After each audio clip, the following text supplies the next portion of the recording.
Hey, good morning, everyone. I'd like to call this meeting to order. This is the Hawaii Housing Finance and Development Corporation regular board of directors meeting for April 11th, 2024. It is now 9 a.m. I'd like to first ask Elsa to take a roll in the count. Today in attendance, we have Chair Gary Mackler, Vice Chair Carol Ryman, and Directors Sean Sasaki, Jason Bradshaw, Don Mende, Luis Salavera, and Scott Glenn. Right, so we have established forum. I would like to ask first, Chair Salavera, Director Salavera, is there anyone else with you present today? Nope, I am here by myself in my office. Thank you, Chair. Thank you. Okay, so before we start on the agenda, I would like to ask Gordon Pang to come up. This is to lay down the ground rules for testimony, which we will take from the public after we work through each of the agenda items. So, thank you, Chair. Morning, Chair, Vice Chair, members, and the public. Anyone wishing to present oral testimony today should indicate so by telling the Chair. Oral testimony will be limited to 3 minutes, subject to the discretion of the Chair. Your testimony must be related to an item on the board agenda. Before you begin your testimony, we ask that you identify yourself and please spell your name for the record. After 3 minutes, I will call time, after which you will have 15 seconds to conclude your testimony. Please keep in mind that this is an opportunity for you to share your thoughts with us. And if you ask any questions during your testimony, neither the board nor the staff is required to provide an answer.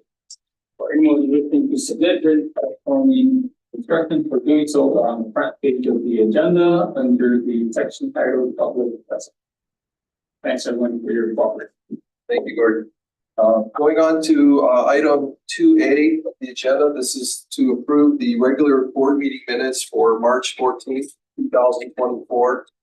Is there a motion? I have a motion. Do we have a second? We have a second.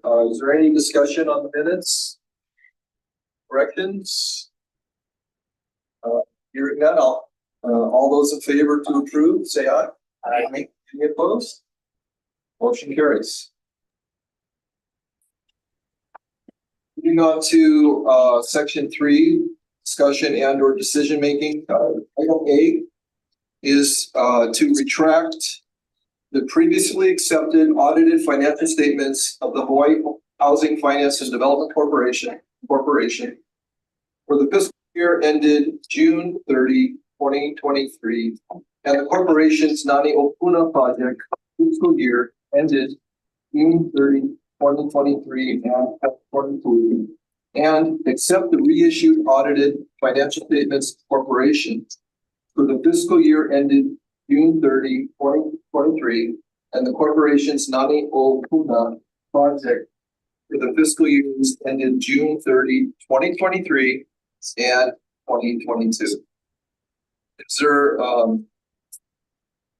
a motion? We have. And is there anyone in the public that would like to testify on this agenda item?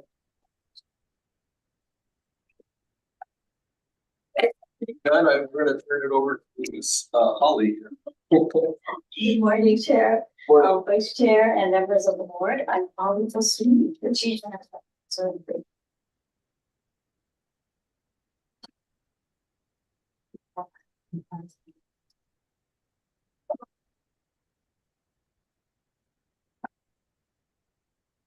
I'm a certified public accounting firm. I've been LLP. On October 12th, 2020. That's it. As well as on January 11th, 2024, corporations audited and statements for the state. Subsequently, we were informed audit engagement partner was not in compliance with the state of Hawaii's public accountancy licensing. Therefore, I think the corrective action plan was to recall reissue audit reports and then reissue the audit reports upon resolving the licensing requirements. For Exhibit A, it includes I-Pay's letter informing us. So subsequently, on March 15, 2024, I-Pay reissued all of the previously issued audit reports. In the reissued audit reports, the opinions remain as unmodified, so no changes in the opinion. And there are no changes in the financial statements.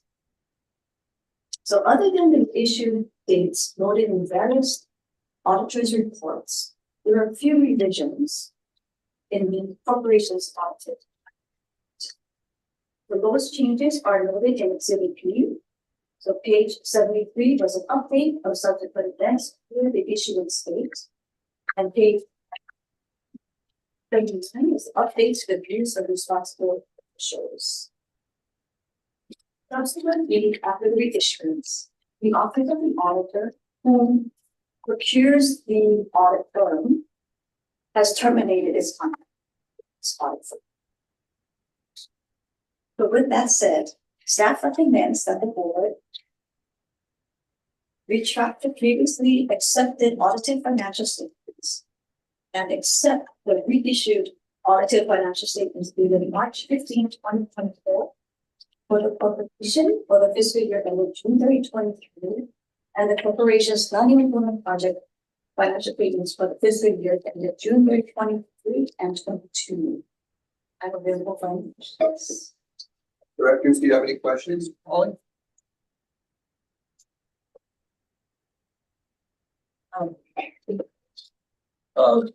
Director Salavero, do you have? Thank you, Chair. Apologies, the audio was cutting in and out. But did I hear that correctly, that the contract with this auditor is now terminated, so we won't run into this problem with this?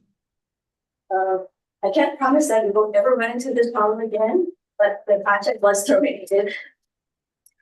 So what is it? Edie Bailey? Edie Bailey is not going to be our auditor next year, right? Correct. Okay. You have a time frame for when the office of the auditor will make a new selection? No, they haven't provided us that information yet. Okay, well, if there are no further questions, all those in favor say aye.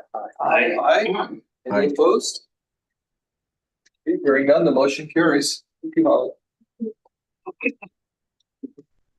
Next, I'd like to go on to item 3B, which is a discussion on leasehold disposition of vacant agricultural lots located in Waiahole Valley Agricultural Park and residential lots subdivision, TMK numbers 1/4-8-10-002, 1/4-8-12-039, 1/4-8-12-046, and 1/4-8-07014. Accordingly, Good morning. I'd like to go ahead and present this.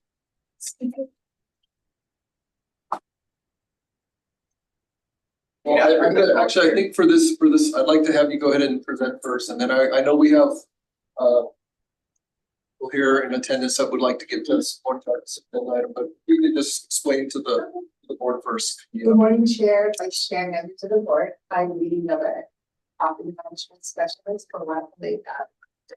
And today I wanted to present a discussion on leasehold disposition of vacant agricultural lands in the valley.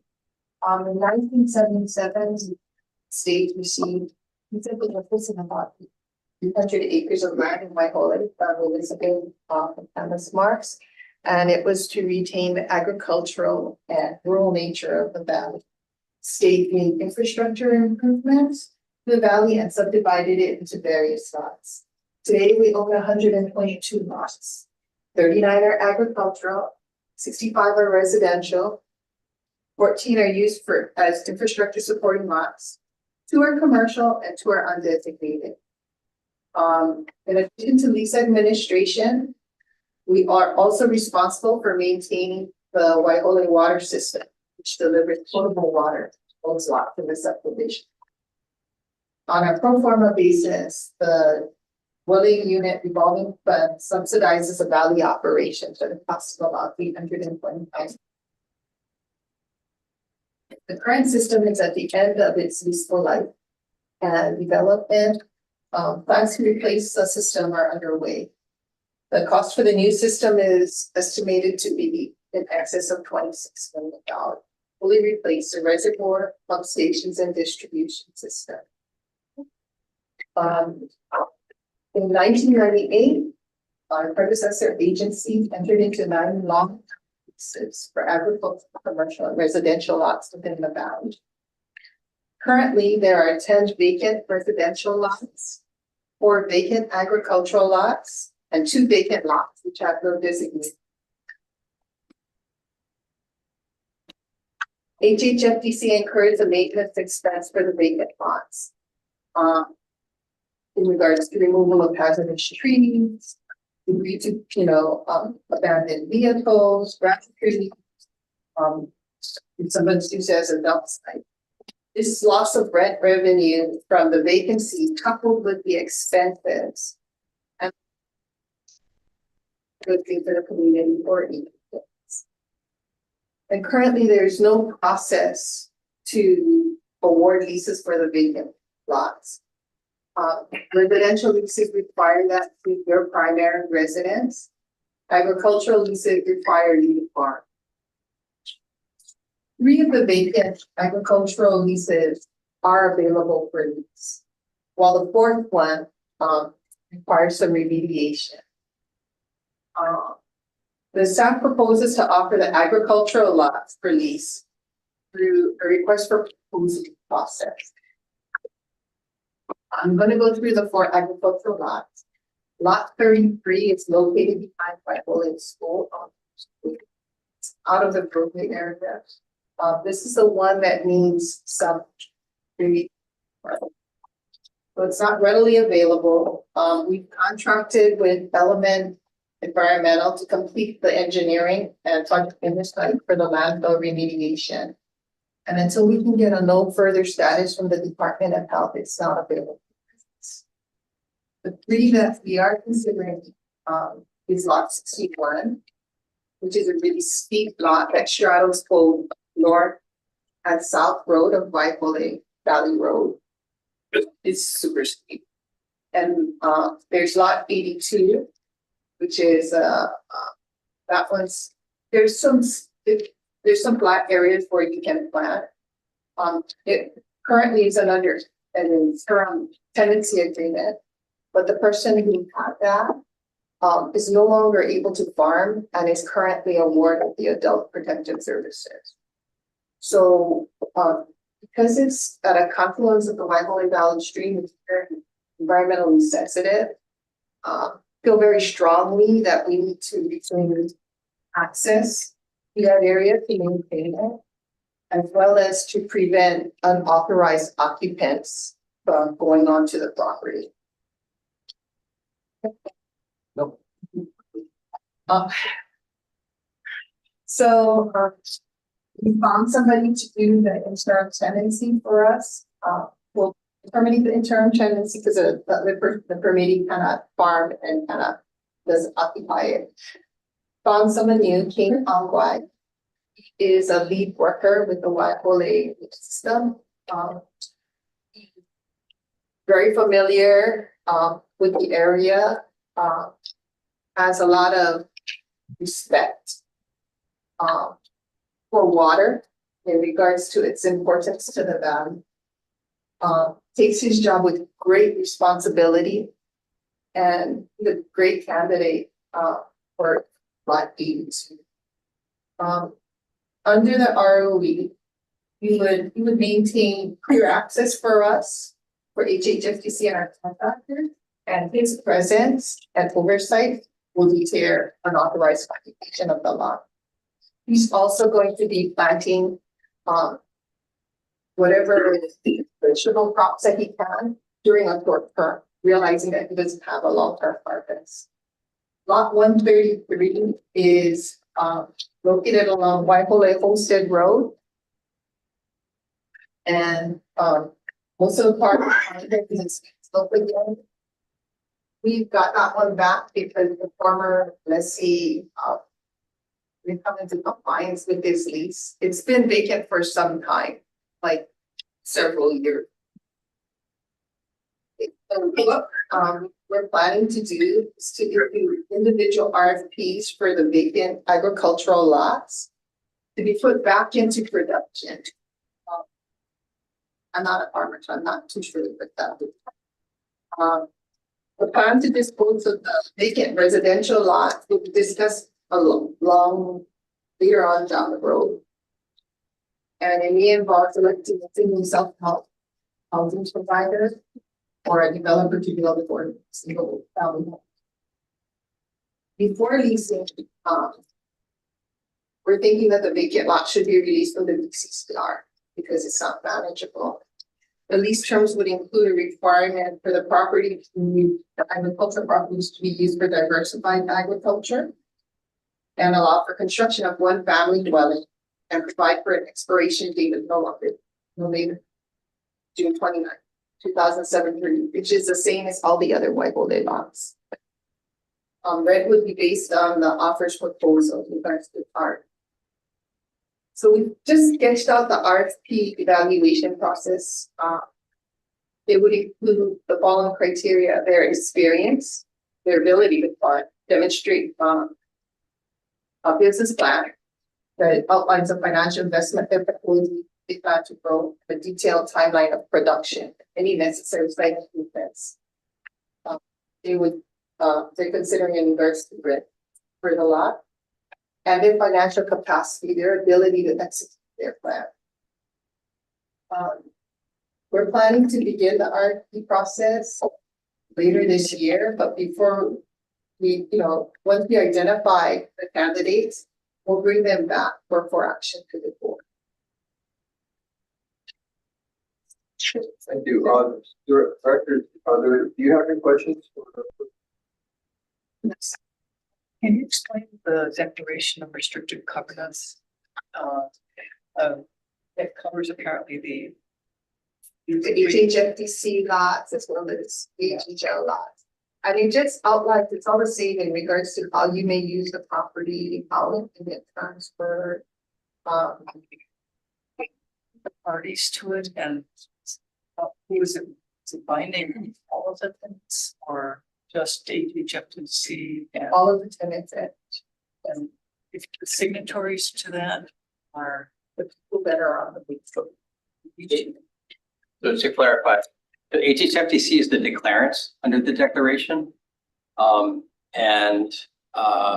It subjects all of the parcels in the subdivision valley, and not all the valleys included in the subdivision. All the parcels that we originally purchased for CFDLR are subject to that declaration. We're the sole signatories. Thank you very much. Thank you, Chair. Any other questions this time? Thank you. I would like to invite anyone here first in the room that would like to give testimony on this agenda item to come on up, introduce yourself. Good morning. My name is John Rappoon. Tenant and Wildly, my brothers and I own agricultural lot.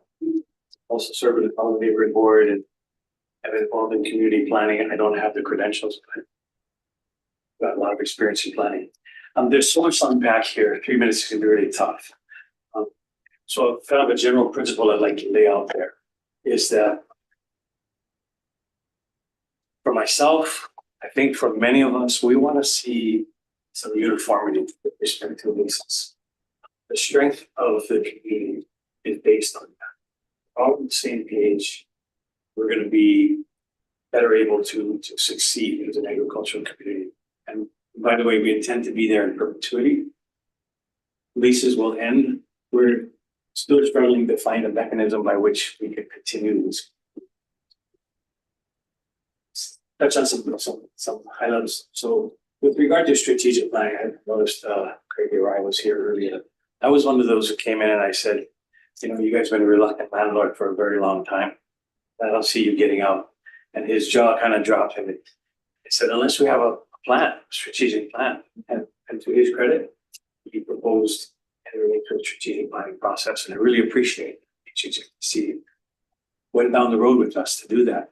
But we didn't really complete the strategic planning process. We all ran into COVID.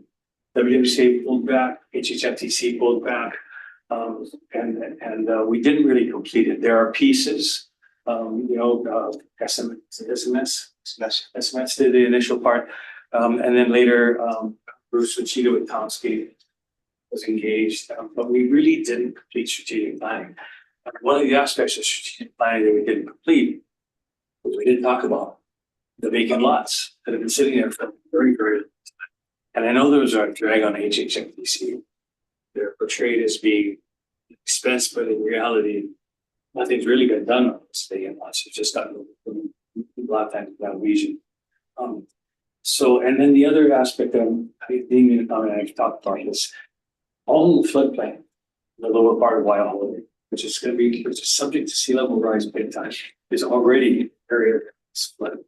You look back over 150 years, there were no houses on that floodplain. There were located raised beds and so on. So we haven't talked about how do we address that. That is an adaptation, a strategic retreat effort that really needs to be looked at. That should be a part of strategic planning. And the vacant lots may play a really important role in the future for people who will be displaced. So I think we should. I specifically want to zero in on one particular lot, lot 33, the lot behind the school. I have been myself advocating for decades, actually. I know the gentleman who had that lease passed away recently.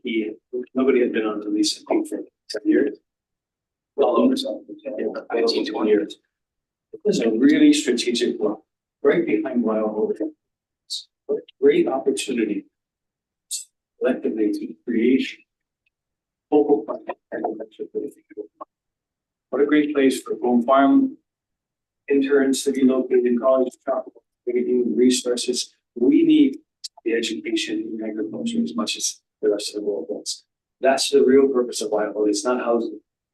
That's your mission, but our mission is really sustainable agriculture and feeding our community. And so we need that as kind of an educational, cultural site. Roughly 12, 15 acres, I think. Yes, the lower part of it is steep and it got trashed a little bit. I don't think there's anything in what got dumped that's really toxic. None on that lot. But the upper part of that lot was very productive, at least like sweet potato. It's such an opportunity for us. I'd like to see us explore it. So that's my main just time's up. Thanks. If you need another minute to wrap up, go right ahead. Yeah. So and the other thing that's been portrayed is that I know HHFDC is looking at $26 million or so for renovation of the water system. But as we speak, contractors out there, it's the system is not at the end of its life. It's actually you're putting in brand new pumps. So it's the beginning. It's like brand new pumps, extending the building that houses it. We've spoken, Scott, in his previous capacity in energy, we've talked about the idea of re-looking at the system, trying to figure out how do you power this system. The power right now comes from the next ball over in the air. We got a big wind, Alvisa is on the line, system goes down. We are looking at the idea of hydroelectric power to explore that. So just trying to think out of the box. I do appreciate that HHFDC is hanging in there with us. You as a body sit in the deep end with the Office of Planning and Sustainability, with the Agribusiness Development Corporation, with many other divisions, departments, I guess, that really could be kept around the table, help in the process of strategic planning in ways that maybe HHFDC wasn't able to in the previous years. So that. Thank you. Thanks.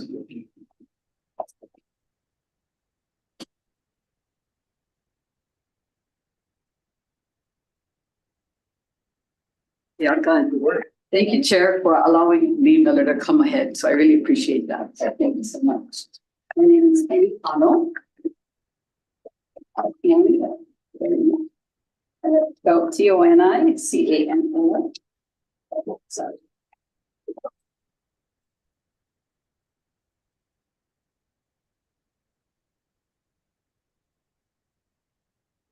My name is Swabilan Kano, Treasurer and Representative standing in for Ms. Salas, President of HHFDC. This is a short notice announcing this critically important issue of item 3B. Ms. Salas was unable to change her employment status.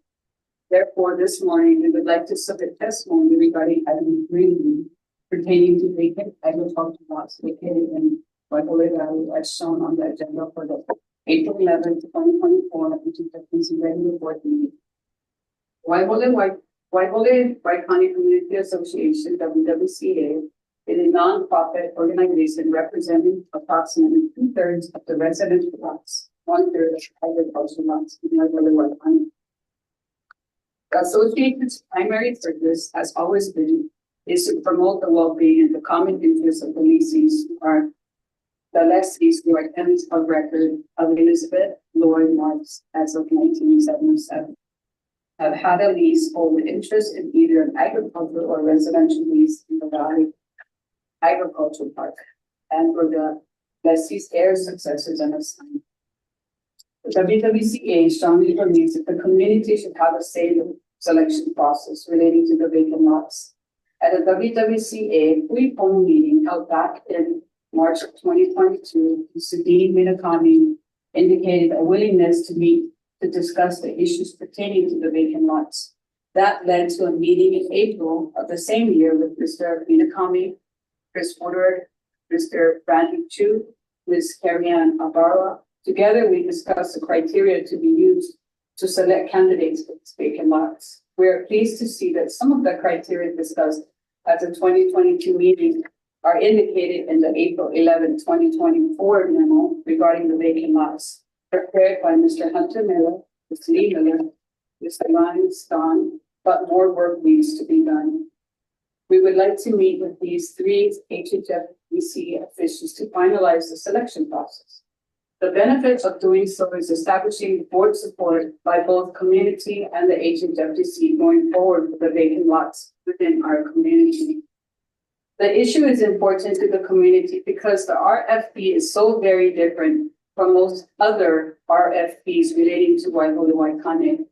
Unlike selecting a contractor or buying capital equipment, this RFP will be selecting our neighbors, the people we actually live with, the people whose children will be playing with our children, the people who will become woven into the fabric of our community. We ask to participate in the design of the selection process that will strengthen the community's fabric rather than wear it apart. Community involvement with these lots is consistent with strategic plans produced by SMS HHFDC back in March of 2019. You can refer to pages 35 and 36. And with the WWCA back in May of 19, pages 24 and 25. Please grant our request and let us help continue the process we initiated back in March and April of 2022. At the same time, we would also like to discuss how we can help regarding the selection process for these lots 48 and 49. Thank you for your consideration. And I do also want to add, since you are attempting to establish our long-term neighbors for the next 40 years, we are here today to request the board's approval with a yes on allowing us to work with you with your designated representatives in creating a process and awarding all vacant lots, including residential lots in Waikani. It's our aim. So please tell us when we can expect a yes. Thank you.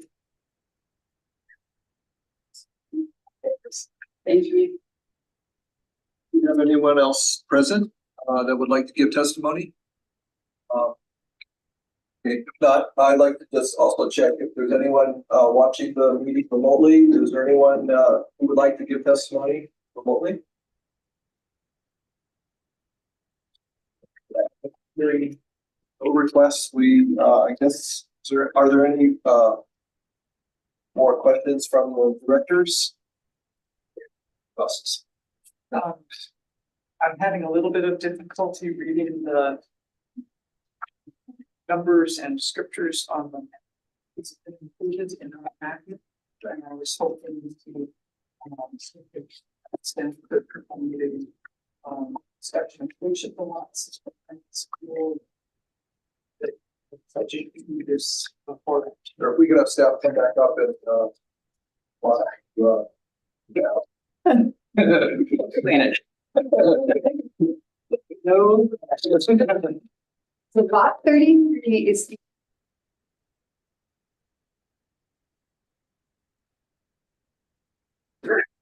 Sorry, is this? Yes, this is just, so this is not 30. The portion of it is on that lot. Yeah. Oh, no, this this. Lot 133. This is lot. That's the one that straddles, so north and south. That's not like this. And 82 is the one that's by the river. Okay. Thanks. Thank you very much. Oh, I'm sorry. If you couldn't, I couldn't see either. I should say no.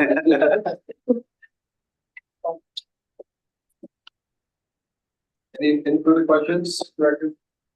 Chair, I have a quick question. Yes, go right ahead. This is for staff. I know that our ongoing operating expenses to maintain the water system is, according to the material, is about $1.4 million per year. Does that include any type of capital that we're putting in for, like, I think Mr. Rapun did identify that we are replacing some existing pumps there right now?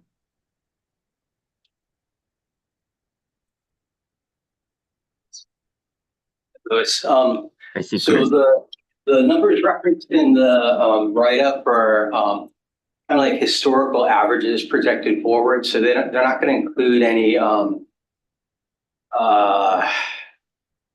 the larger kind of one-time improvement items.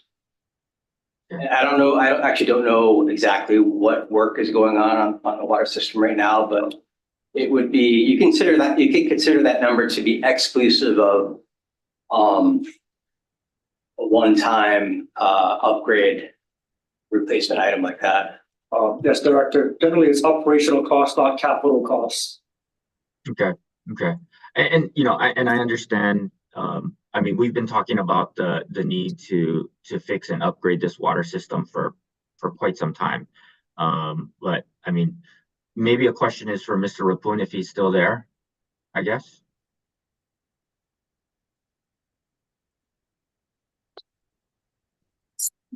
Yes.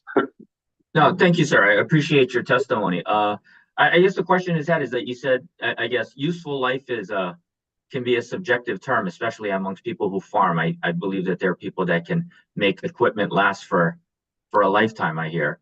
But I mean, in your opinion, does the existing water system, is it adequate to handle the existing demand that exists? And if we were to add additional agricultural lots in the demand on the system, that the system would still be able to handle it? Yeah, I think the system would still be able to handle it. The million-gallon reservoir that was built originally, it doesn't get fully used. Actually, we get quite a bit of rainfall. So yeah, what I was referring to earlier is that the real heart of this system are the pumps that pump water out of the ground into the system.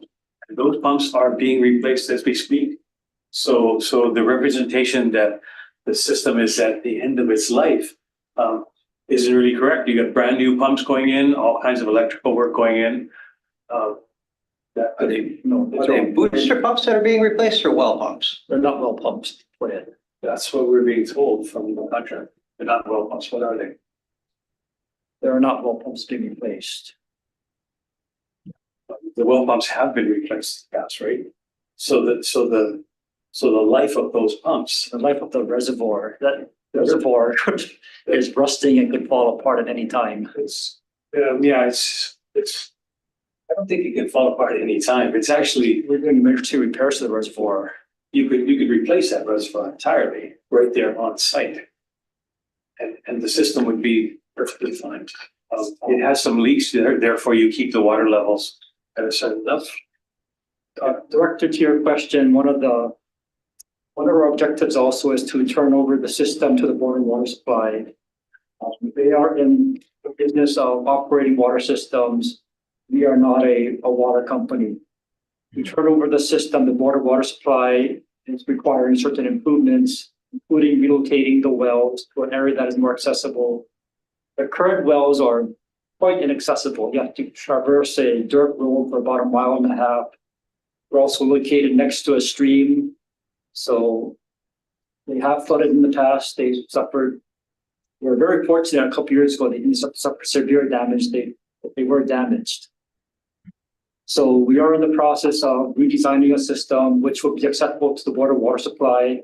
And after the system is designed to their standard and constructed, they will take over the water system so that it'll become a part of the city's water system and not something that HHFDC has to maintain. I understand the desire of HHFDC not to be in the water purveying business. The road that you refer to is not really HHFDC's responsibility. ADC needs to maintain that road because they need access to the Waialawi ditch. So that's been a bit of a misrepresentation. Yes, the road's in terrible shape. ADC was in terrible shape for a while, right? They got a scathing audit. They still are up there every single day. And that's where bringing these different agencies together to talk about these systems. Waialawi ditch is a pretty important system. We've all fought over which way the water flows, but it's an incredible system. We cannot let it fall apart. It needs to be better maintained. That's separate from the potable water system. It is separate right now, but it's not necessarily separate in the future. That's something we've been talking about. Water could be gravity flowed from the top. And that's part of the discussion. I think that's where, I do appreciate HHFDC's got to get out of water.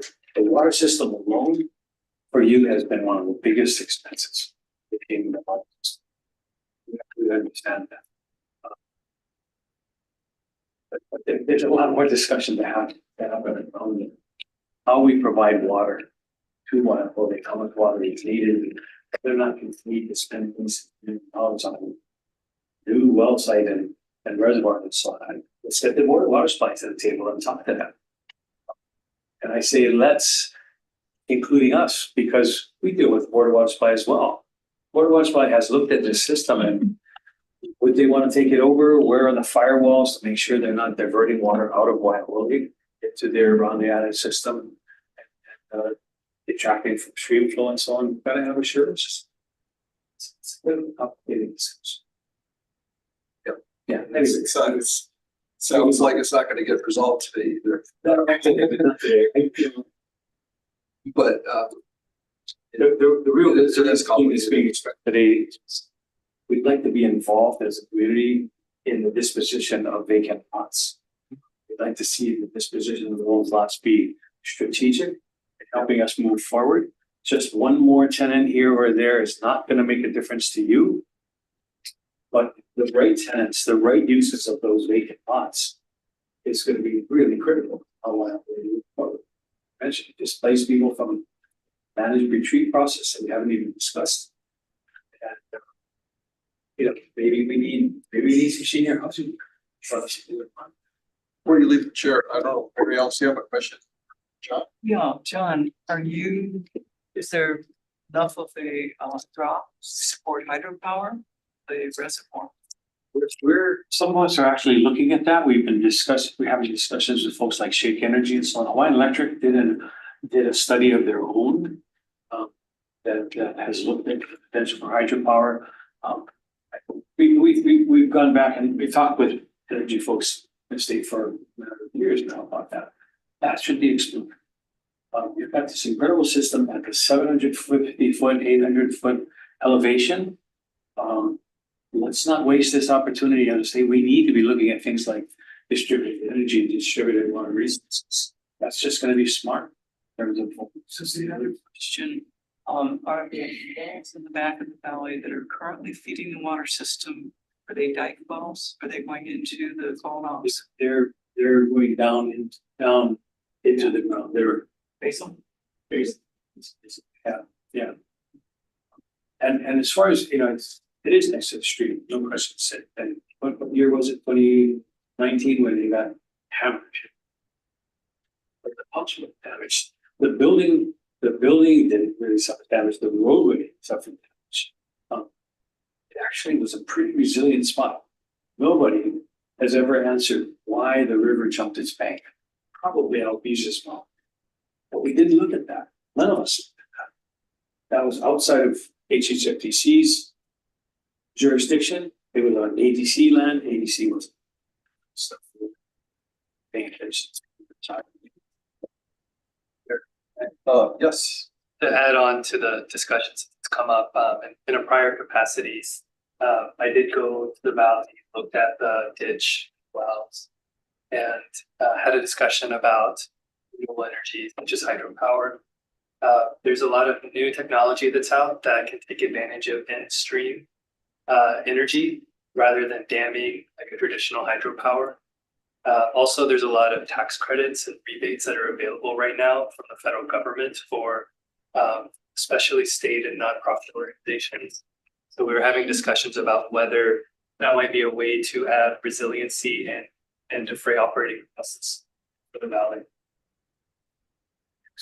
Thank you. Did you have anything else? No, thank you. Okay, thank you. Thank you, John. Okay, so I guess given this is a poor information agenda, I will just receive this all of the testimony today. Thank you very much. And then going on next to item 3C of today's agenda, this is to approve resolution number 198, which amends resolution numbers 193 and 173 by increasing the intended issuance amount of multifamily tax exempt revenue bonds. And 2, requests from the awardee to increase the low income housing tax credits reservation for the Rice Street Apartments project located in TMK numbers 43-6-003 010 and 43-6-003 066. Is there a motion to approve? Do we have a second? Second. Do we have anyone in the public wishing to give testimony on this agenda item? I don't know whether I'm technically a member of the public, but my name is Ava Goldman. I'm a political housing consultant representing the developer who is also represented on Zoom, Michael Brown, and we're happy to answer that question. Okay, I think what we would like to do, if there's no public testimony, we'd like to have staff come up first to present this agenda item, and then we can call you back up. The chair, vice chair, and members of the board, I'm Lee Petta, the instructors with the finance branch, reporting on the request to increase the low income housing tax credit from 50 on.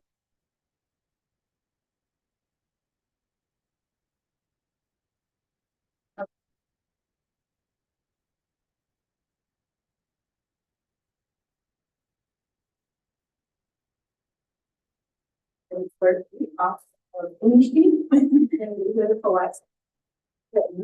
There are 65,000 units and proposals developed. Other sites include 1 and 2 bedroom units. There's approximately 60,342 square feet of buildable residence and common area in this mixed use 4-story complex. Ground level will be commercial, retail with residential development. The project will target families, households 60% or below of the area has an affordable commitment period of 51 years. The project site to be acquired in current national 3016 BB Street LLC. Total development costs included for the project are estimated at $45 million. The project was originally awarded in 2022 funding round, where it received $1.57 million domestic in the non-volume pool, $16.2 million in tax exempt bonds from the multifamily program, 10.6 million loan from the rental housing revolving fund. The project has also received 500 in grants from the County of Kauai's Affordable Housing Fund, 850,000 in key labor from the County of Kauai. On September 14, 2023, the awardee submitted a request to increase the existing LIHTC HFF awards to 1,859,076 in annual federal fund checks over the period 1,059,000. Real estate LIHTC over a 5-year period. 300 incentive tax exemption from the HHFDC fund program. With this request, staff reevaluated the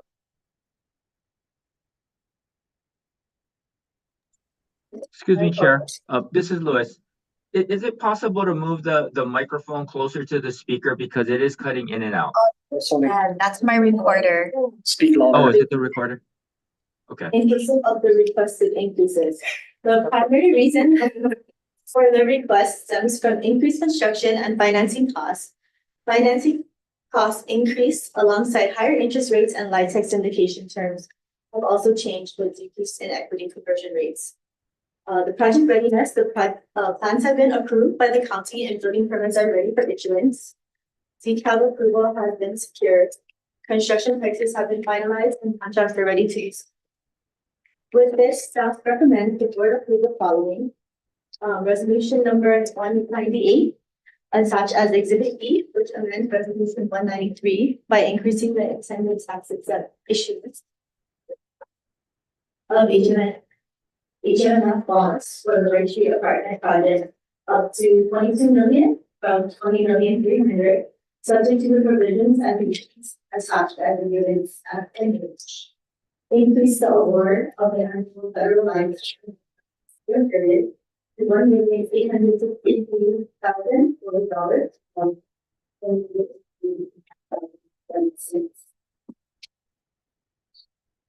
and award 5-year period to $1,862,000 for the others. $1,889,000 the non-volume school.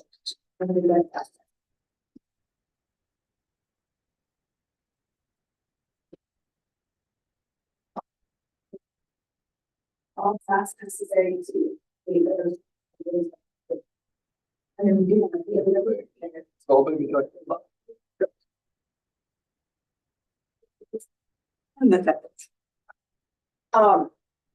So thank you very much for this opportunity.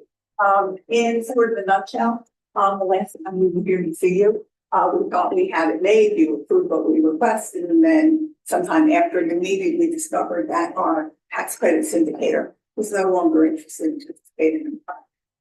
So we scrambled, we went out to about a half a dozen syndicators, and we got the best pricing we could, but the pricing was significantly less than that. So we had $1.5 million hole in our budget. As we have in the past, I work with great developers, and they largely solved the problem. One thing we did was we increased the for development fee from about $700,000 to $2 million. The rest went and increased our permanent mortgage limit. We still had about a $1.1 million gap. That's where one of the developers, Riverbend Management, came in, because they said, we own the property. We are willing to provide the new owner with a seller's note for that $1.1 million. It's a subordinate loan, it's subordinate to the RHRF loan, and that will make our sources and uses better. So that's where we are. Here's where we need your help. We need your help with two things.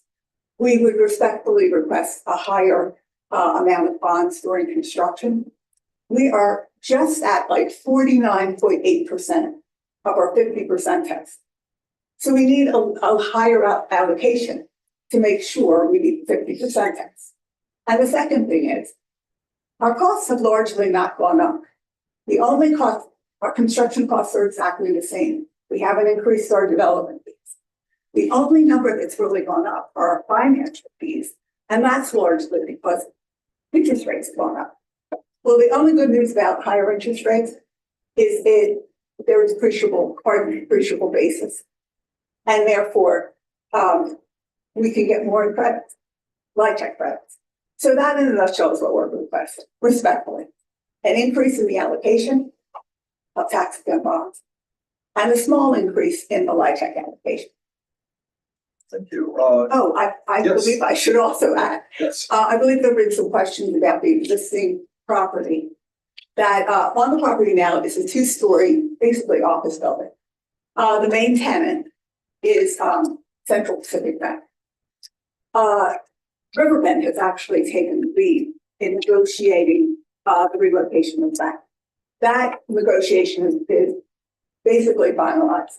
They found an alternative location. They're having discussions about bid out costs. I believe that Riverbend is going to do bid out.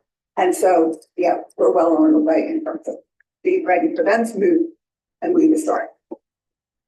Yes. Yeah. The Hui Central Civic Plan is a TU transit-oriented development plan that HHFDC and the Office of Planning and Sustainable Development has been supporting with some planning fees. What was the county's desired use of this property in relation to the Hui civic planning process? Well, I can tell you that the Hui Town Board grant actually says in it that they support buildings that are live-work situations. So we have a situation where we're building a 4-story building. The first floor, which won't be owned by the LIHTC, but the first floor is all going to be commercial. And the second to fourth floors are all going to be LIHTC housing. So it basically exactly corresponds to what that LIHTC, that Hui Town Board plan is asking. There is there.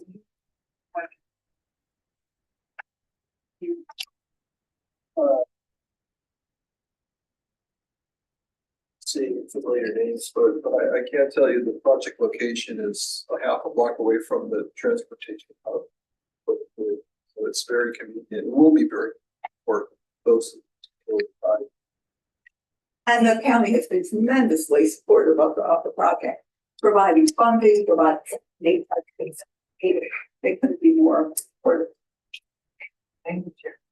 Thank you. Any other questions for staff or for Ms. Golden? Okay, if not, all those in favor of the motion? Aye. Are there any opposed? Hearing none, the motion carries. Thank you very much.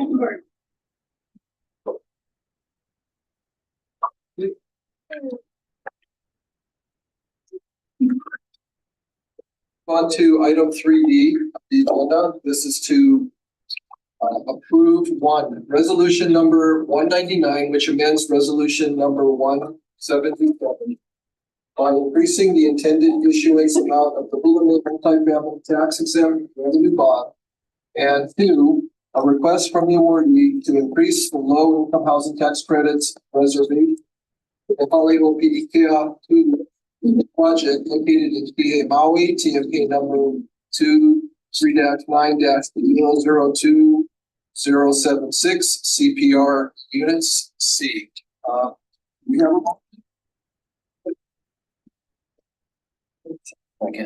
a second. Okay. Is there anyone in the public that would like to give testimony on this agenda item? It's not, hearing none, we'll turn it over to staff. Hi, Morning, Chair. Chair McAleer, Vice Chair Lyman, board members. Being out for specialist finance branch. Here to report the subject of action. Just some facts. The project is Anakia PPO2 and the developer is Anakia Development. Project situated on 2.3 acres of island. There are 96 LIHTC units proposed, one management. The second phase of 3 phases of the other. The product types include both studios and bedroom units. There's approximately 62,000 square feet of residential and common area in this mixed use multi-story complex. Ground level will be commercial, for residents halls. Similar to the picture. This project will target elderly households 16 and below of the AMI and has affordable commitment period of 66 years. Project site will be acquired and fee from current landowner house created. Total development cost updated or estimated at 55. Now for history, the project was originally awarded a couple years ago with a 22-20 round with 1.89 million in LIHTC non-binding pool, 23.5 million in tax exempt bonds and completion of that program, and $14.1 million loan. Project also has 6.2 million in grants, County of Maui Affordable Housing Fund, and 1.3 million supporting the debt from the National Housing Trust. So on February 27, 2024, we already submitted a request to existing LIHTC towards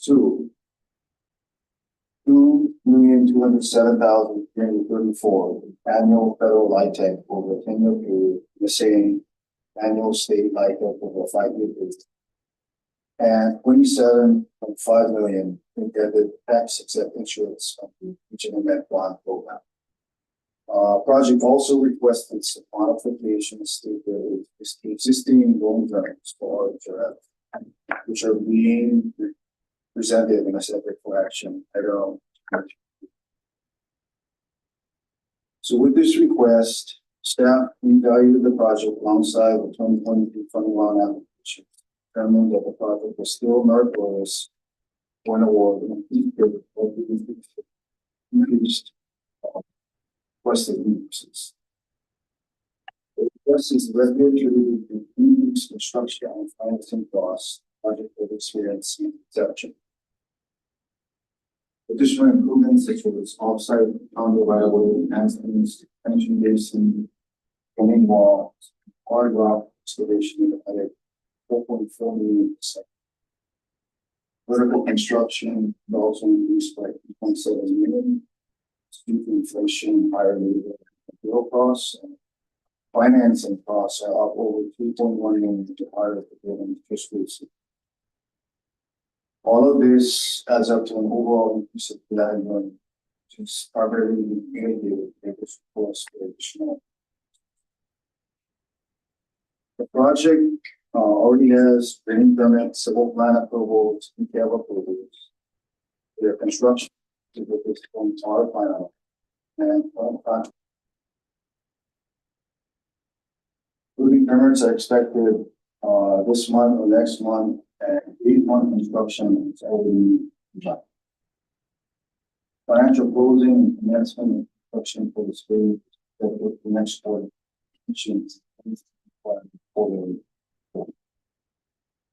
This staff recommends the board of the following.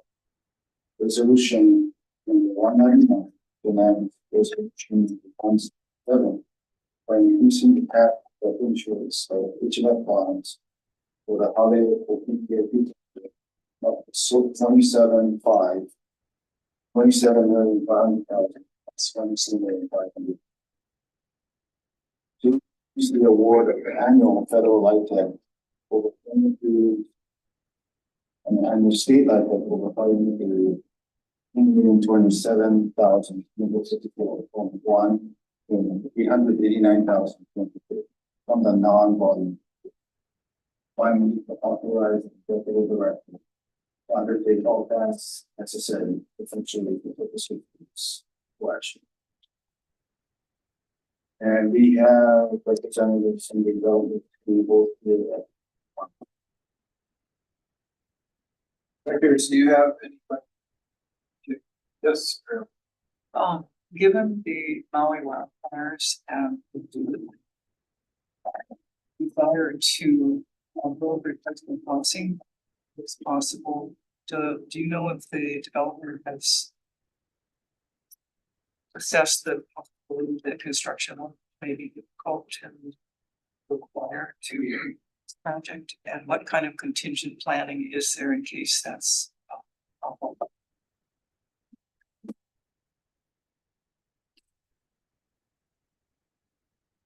Introduce yourself. Yeah, Chair, or my name's Keegan Flaherty. I'm with I have Nainoa Watson here behind me with our team, as well as my dad, Chris Flaherty. Question, we have not been aware of that being an issue for our construction team. it's wonderful. Maybe can I ask a follow-up? Yeah, yes, just please. You have your work crews and everything under contract, right? That Yeah, so prices are set for phase 2. And obviously phase 1 is under construction right.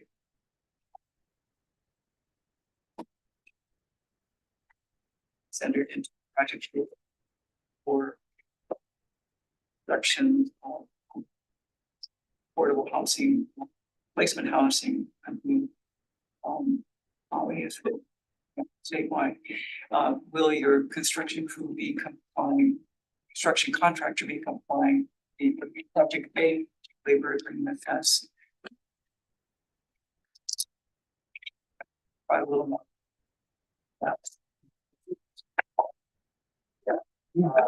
No, I wasn't aware, but I can find out more and get back. Thank you, Jim. Oh, you're welcome. I have a question. It goes a little bit track. This is, the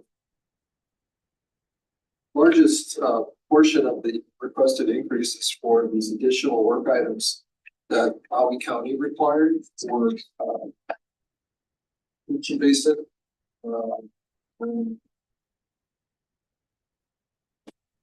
Other items as well that were identified, and it mentioned that these were flagged at permit plan check. I guess my question has to do with were the pre-consultations made for site conditions and requirements and prior to going in for permits with the different departments over on Maui, and or was it something that just got missed or? Well, yeah, so this was awarded in the middle of 2022, so during that time. And then we went to the planning department at County of Maui, where they approved our SMA amendment.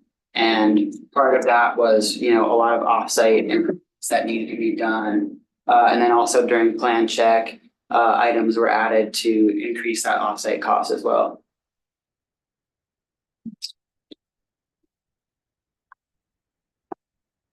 It just, as I read through this, it just seemed like this kind of came in a little late as far as conditions for development. Pretty big ad, so I was just curious about that. Yeah. So the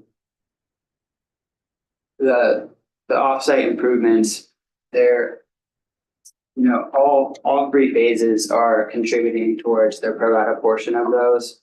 But yeah, they were definitely significant things that came in during that time. Thank you. Any further questions? If not, I'll call for the question. All those in favor? Aye. Any opposed? Aye. Oh, we got an aye. Okay, if no opposed, the motion carries. Thank you, Keith.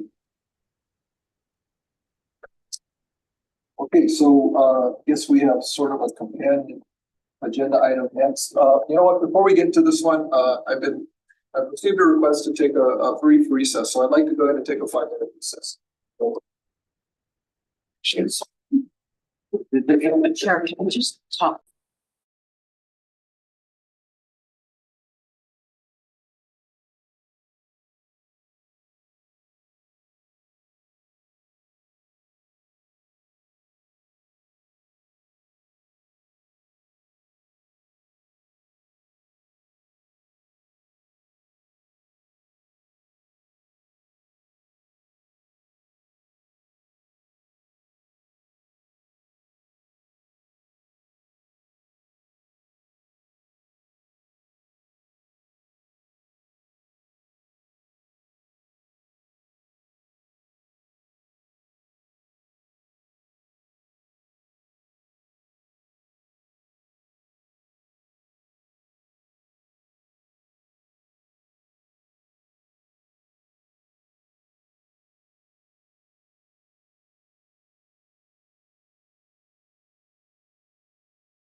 Hey, I'd like to resume the meeting.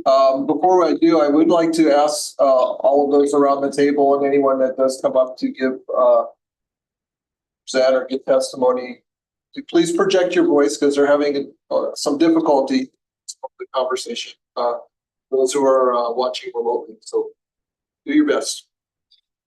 So we're going on to item 3E on the agenda, and this is to approve a request from the awardee to amend the rental housing revolving fund award loan terms for the Haleopi Kea 2 project located in Kihei, Maui, PMK number 23-9-002-076 CPR Unit C. I need the motion.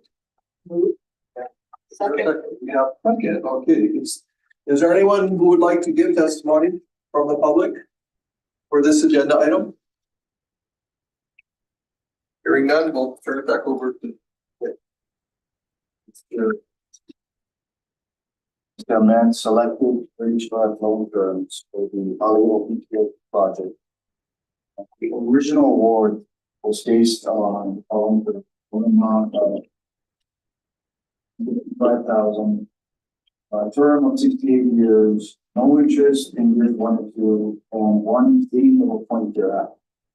Origination fee of half a point, final loan amount, no payment during years 1 and 2, after which the project would pay 100% of available cash flow after the expenses, senior debt service expenses. On February 27, 2024, the awardee submitted a request to amend the term the RHRF loan as follows. Increase the interest rate from 0.125 to quarter point.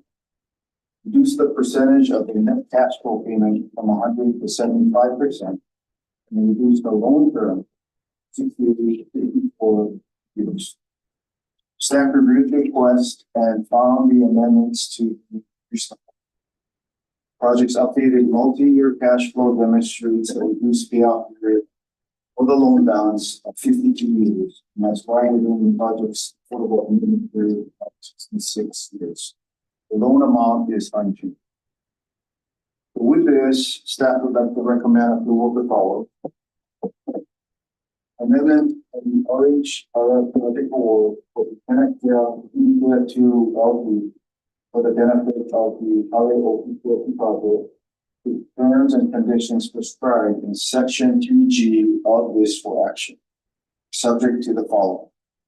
1. Authorization and approval by the governor for the proposed project and the release of RHRF program funds as mandated under chapter 15-311 for the administrative codes. 2. Execution of documents satisfactory to the HHFDC outlining the terms and conditions of the award. Documents will specify the standard terms and conditions that require to meet all statutory requirements of the RHRF program, specific terms and conditions that are applicable to the awardee's request for project award funds. 3. Completion of all documentation necessary and required to secure the release of RHRF funds. 4.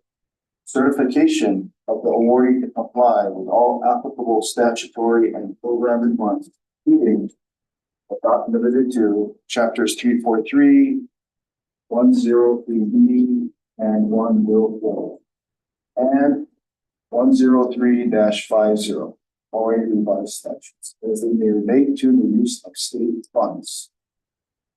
5. Total fees paid to the developer for the project, including but not limited to developer overhead, developer fees, consultant fees, and project management fees shall not exceed the amount indicated in the awardee's consolidated application is for action. 6. Availability of RHRF program funds. Finally, to authorize the executive director to undertake all tasks necessary to effectuate the purposes of this for action. Thank you. Okay, are there any questions? Mary Else? Seems a little unusual that the the awardee would be requesting an increased rate that structured benefits both the corporation and It was something that was negotiated between the staff. Also, that's in line with the interest rates that we are currently providing. Any further questions? Okay, if not, all those in favor signify by saying aye. Aye. Any opposed? Hearing none, the motion carries. Thank you very much. Thank you, guys.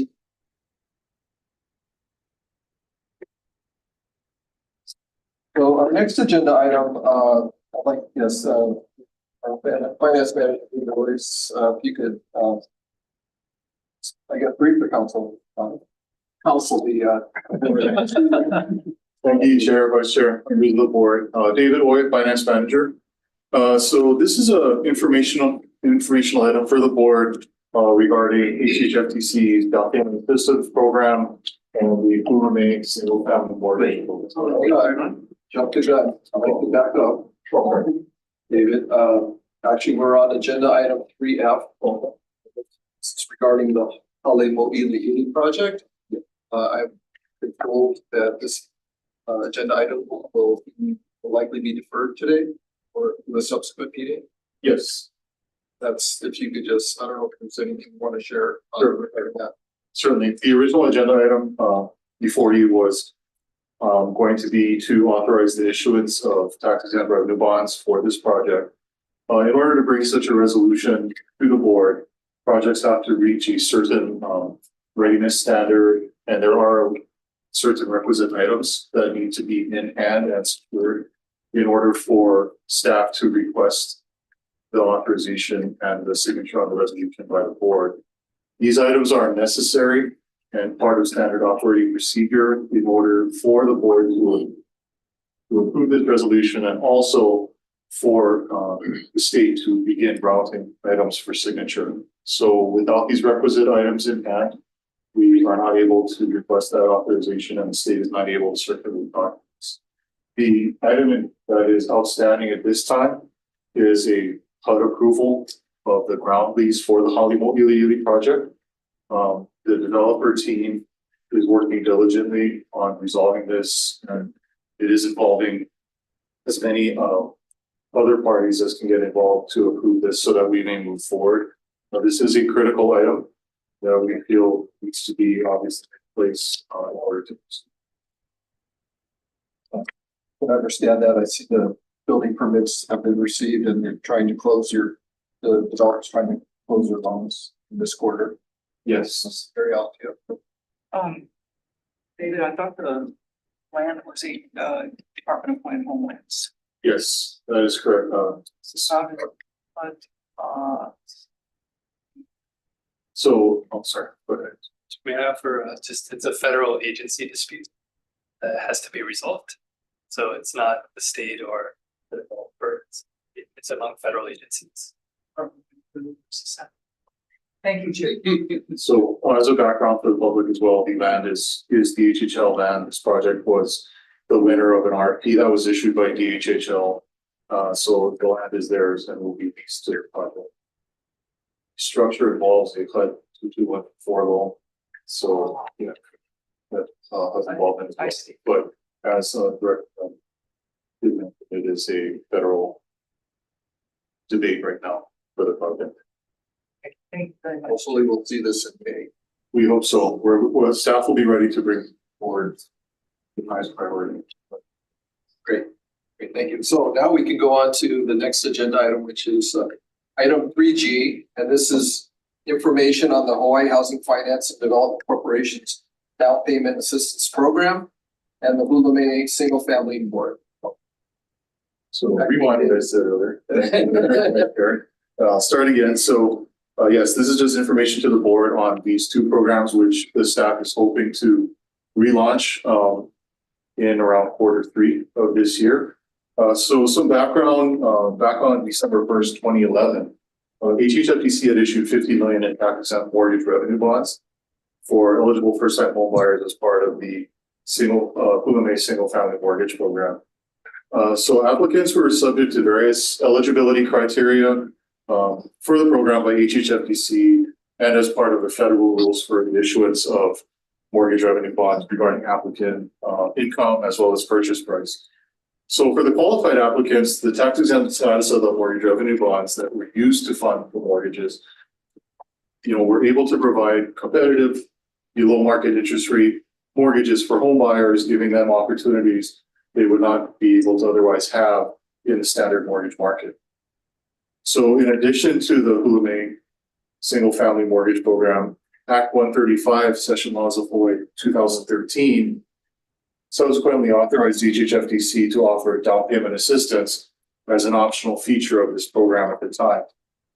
The down payment assistance would be a second mortgage that was given for up to 3% of the contract purchase price. That was the program originally. All the underwriting for these programs were subject to Fannie Mae's guidelines. And as of June 30th, 2014, the original program was fully subscribed.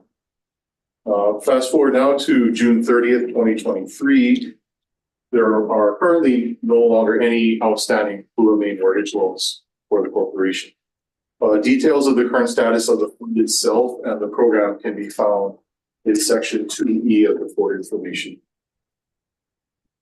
In deciding on whether to finding the importance of relaunching this program, we had some research done in terms of the need in Hawaii right now. But what we found, some statistics regarding home ownership in Hawaii, it reveals what we would think is an alarming situation. So while historically you can see that the rate of home ownership in Hawaii has actually slowly decreased during the past decade, that's just plain ownership of property. Hawaii remains in the bottom 5% of owner-occupied homes. Okay. Now, the U.S. Census, which was the source of this data, also notes that while the percentage of renter-occupied housing nationwide, so nationwide renter-occupied housing is about 37%, Hawaii is at 41.2% in housing being renter-occupied. And these latest numbers also show that in 2020, 12.6% of the housing stock, so available housing stock in Hawaii is vacant. Well, nationwide, the average is 9.6%. So what we concluded from this is that Hawaii has fewer of its homes occupied by owner occupants, a larger portion than the average renting from a comparatively smaller available housing. So HHFDC has a mission to assist Hawaii's residents not only with rental, we have been diligently doing on the multifamily and single family side, but also a mission to assist Hawaii's residents in the area of home ownership as a part of meeting those needs at multiple levels of the housing continuum. To add to this, on August 8th, 2023, obviously, the wildfires in Maui destroyed approximately 2,200 structures. 86% of these were residential structures. Many of these properties were severely underinsured, completely underinsured, or completely uninsured at the time. Staff has had discussions with various nonprofits and housing advocates who have worked on community recovery in similar situations, such as those from the campfires in California, in Paradise, California. And it sets an expectations not only for the need for resources to have the communities build, but also noting to us that private property insurance rates after similar disasters were averaging 3% higher to up to 10% higher post-fire. And this is on homes. It's not just commercial multifamily. This is people's homes that need to be insured when they rebuild. Now, when you get a mortgage that most people will need to rebuild their homes, mortgage companies are going to require insurance. So this is an added cost to recovery that we need to help assist with. So with the cost of home ownership, the timeliness of HHFDC's down payment assistance and Hula May single family mortgage programs is particularly critical for the survivors of the Maui wildfires. So the new program that we intend to relaunch would follow a similar application, underwriting, and issuing procedures as the previous program. The EPA would be 0% interest, deferred payment, second mortgage to be repaid by the homeowner upon the sale or transfer of the property. The Hula May mortgage itself would be a first mortgage, fixed rate, 30-year fully amortized mortgage. The maximum mortgage amounts, income limits, purchase price restrictions would all be subject to applicable guidelines by HHFDC and Fannie Mae guidelines. So the proposed program at this time is being explored as being funded by the sale of a blend of taxable and tax exempt private equity bonds. The goal of this is to reduce the impact on the private activity gathering in the state while still helping this segment of homeowner that is in need. So while that would inherently impact the overall interest rate that we could offer to buyers, it would still be slightly lower than market, but the true value of the product will come from the down payment assistance that is given. That will be something that cannot be, that can't be touched in the competing market. So this new program will also require what we call forward allocation of the 2024 private activity cap from the state. So we'd be using borrowing cap from our 2024 allocation that we have not received yet and allocating it to the single family program. Unlike and in comparison to our other program that we currently have for single family, which is the mortgage credit certificate MCC program, there's many benefits that we found through discussions with municipal advisors for this program versus MCC. Primary of which for the board would be that, single family mortgage revenue bond programs are self-sustaining. We do not require continuous infusion and budgetary allocations for admin costs. So both the down payment assistance program and hula mini mortgage program would require amendments to existing Hawaii administrative rules, specifically Title 15, Chapters 131 and 69. So staff is working on getting those revised so that we can launch these programs as soon as possible. We are also working on structure and term sheets with our financial municipal advisors, who CFP advisors. They've worked with the state before, and Hawkins, Delafield, and Wood as our bond counsel. Staff is targeting, again, Q3 to launch these programs. We would start first with the down payment assistance program to get some penetration into the lender market, get lenders familiar with the program again, and then subsequently launch the mortgage program with the current down payment assistance. I'm happy today to have Kathleen Orlandi with Hawkins, Delafield, and Wood online with us today. She is serving as our bond counsel for this program, and she'll provide us some further details. Thank you for joining us today, Kathleen. Thank you. Can you hear me? Have I been unmuted? Thank you, David, Chair, Vice Chair. For those who don't know me, I'm Kathleen Orlandi. I'm a partner at Hawkins, Delafield, and Wood. Hawkins is the only national practice law firm that devotes itself solely to public finance. And we have been working with issuers in Hawaii, believe it or not, since the late 1800s. I actually have papers in my office that date back almost that old, and very interesting to see some of the territorial work that went on back in the late 1800s, early 1900s. We've worked with HHFDC on their single family program since its inception. We wrote the 1980 trust indenture that David referred to. That's what the 2011 bonds were issued under. The guiding principle, the mechanisms by which bonds are issued are under a trust indenture managed by a trustee. And the 2011 bonds were just the latest of a long, long list of bonds when the corporation was active in the mortgage revenue bond world. The financial crisis in 2010, 2011 knocked almost all HFAs out of the business. The market just wasn't there. We work with and have since their inception over 20 of the state housing finance agencies, including the 5 largest. And so we see virtually what's going on at every corner of the country and in the middle as well. And virtually all state HFAs went out of business, the single family mortgage revenue bond business in the mortgage crisis. Many stayed out, including several of the large ones. Virginia, California have stayed out until just this past 6 to 10 months. The market has changed. Interest rates are rising. As interest rates rise, it's more difficult for your home buyers to get into the market. but it's easier for HFAs to produce a more attractive product. And as David said, the real engine that's driving all of the mortgage revenue bond issuances, and it is up considerably, is the down payment assistance. Many of your constituents can afford the monthly mortgage payment. Maybe it's even less than the rental payment, but they can't afford that entry into the home ownership market, the closing costs and the down payment assistance. Over the past 10 years, investors who buy mortgage revenue bonds have had a great appetite for premium bonds. And sometimes some issuers use that premium to fund down payment assistance.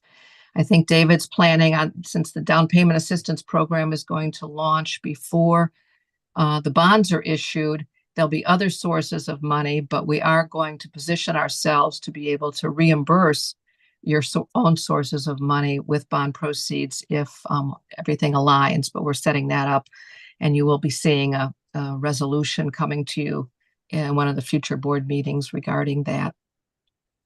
One of the things that we've seen totally in the last 6 to 10 months is constraint of volume cap, as David mentioned. So multifamily, as you know, your board agenda even shows, is just chomping up all the volume cap that you can get. You could use twice as much, I'm sure. And so for single family to come in and take some of that, we need to be very judicious, very thoughtful, very efficient. And one way we have found the most efficient is to blend a small amount of taxable proceeds in with the tax exempts. So if you were to do possibly a $50 million bond issue, you might do $40 million or $35 million tax exempt and pair it with a $10 or $15 million taxable issue. We issue them at the same time. They do go to different investors. Different types of investors like different types of bonds, but we put all that money into one acquisition account and lend that money to your borrowers. The interest rate increase is small. We often put the taxable maturities in place in the maturity structure where it has the least increase, sometimes up front, sometimes in a flat yield curve. It can go pro rata, but we have found that virtually every issuer I'm working with right now, I probably have 10 deals on my desk right now. They'll close in the next 6 weeks. Everyone has a taxable blend. And many of these are issuers who were not in the mortgage market a few years ago. So you're at a perfect time to relaunch your program, both need and market conditions. And David's done a great job of pulling people together to get information. Your staff has not done a mortgage revenue bond before, but all of us who work in the mortgage revenue bond market have, so we're here to help you. And with that, I'll answer any questions. Thank you. Directors, do you have any questions? Yes, it's. Thank you. Question, if you're looking at criteria to decide the need on Maui, have you looked at what kind of criteria you would put in to prioritize Maui? That's part of the driving reasons for doing this. I believe that would be, because this would be done as a bond issuance, we have more flexibility to prioritize or target certain groups. The timeliness would work out tremendously, I think, for this as well. So we are exploring that possibility and what we could do to offer to help those most in need, as well as I think addressing the statewide as well. I think this program would be incredibly timely, but it also offers us the flexibility to possibly, specialize and target certain groups that are such as the survivors of all, even specifically in the low-end areas. Mary Alice has the question. Gordon Nito, the insurance commissioner, has stated that the property owners of destroyed homes in China have received their insurance payouts for the most part. Some of them are also getting SBA loans, residential loans. How will property owner, are you going to treat them as assets? Are you going to treat them, how are you going to treat those insurance and SBA loan proceeds as you look at the whether that homeowner would qualify for your down payment? Well, thank you for the question, Mary Alice. Yeah, I think that's a consideration that we're still in the planning stages for. It would obviously be considering, we do know that insurance proceeds have been issued to homeowners for quite some time already. And, you know, we need to be able to direct and be sensitive in how, you know, this should be handled. I can say that this is most likely an issue that's come up in other areas, so we'll be looking towards precedent in other areas as well on how to handle that. We will definitely be able to provide an answer to that, make it as open and as fair as possible. Welcome. Thank you. I have a question. Is there some kind of component, because I know you mentioned like the increase in the insurance, 3 to, was it 10 times the cost? So is there programs that can help people with their cost of insurance? Because not only I can imagine the Lahaina residents are going to be challenged, but we have some like in Puna with in Lao Zone 1 and 2, no private insurers or their own HPIA, right? So people they're paying 3 to 4 times, 5 times as much as they were, from like $800 to like $5,000 a year for their insurances. And the reason why they bought there is because it's affordable, right? So a lot of them, you know, and the values have kind of tapered. So it's not like they have the equity which would sell and get a down payment by something else, right? So I mean, I think those, is there anything that you know of that can help them with these insurance payments, or possibly a down payment for another place that they have bought those ones in? Well, thank you, Director. You know, I think, you know, we are working on different avenues, you know, not only on the single family side, but on the multifamily side. We'll figure out how, you know, the agency or even the state can assist with the insurance gaps that we're finding that are growing. One of the things that the nonprofit and the advocates who work in Paradise were telling me is that a lot of it is a function of companies pulling out, you know, like you just mentioned, and put on, there's fewer to choose from. And then also, you know, the risk, there is a quantitative risk calculation that they tried to explain to me, and I wrote it down. And still working through the chalkboard on that, but basically it just states that, you know, the message is that mitigation during the rebuild is really the key to long-term sustainability and the long-term drive in insurance premiums for an area. So I think there's 2 ways we can look at that. We are looking into ways to do what you had mentioned for the homeowner side, but I think the longer-term solution is trying to find ways that the state can create an area, a new rebuild area that mitigates risk enough that insurers will want to come back, and the ones who are there will see less risk overall, you know, because the Lahaina issue is not even gonna, because we had a fire like this in Hawaii. This is probably, I think, the second or third one in the area. You know, it now says that Hawaii overall as a state is now a fire risk as well, not just hurricane, not just flood, not just tsunami. So I think it just underscores the importance of what you said, to find ways to help in this.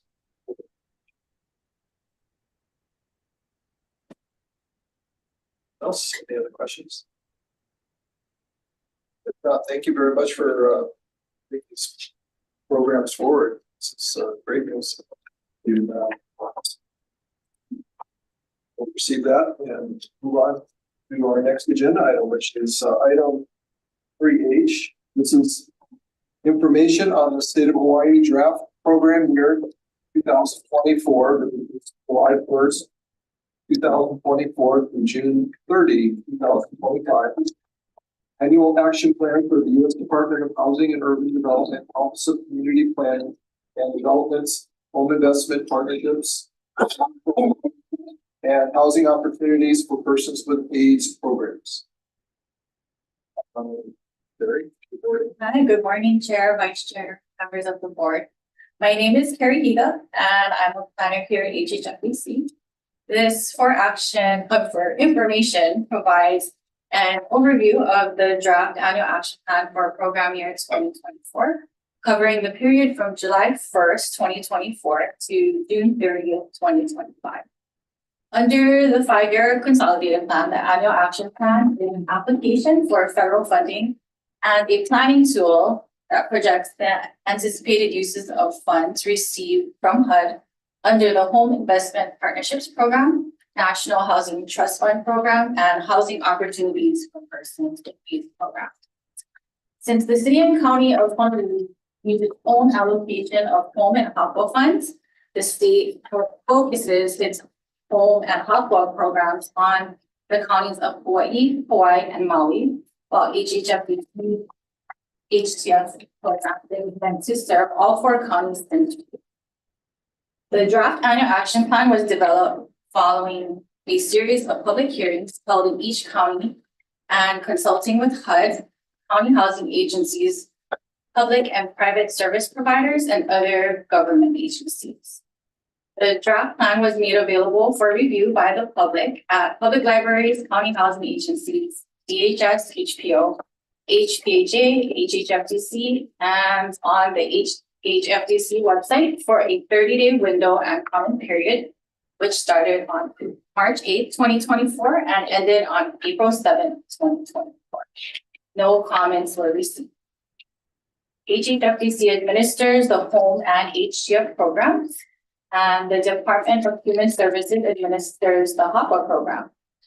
The purpose of these funds is to provide decent, affordable housing for families and special needs populations, strengthen communities, and increase home ownership opportunities.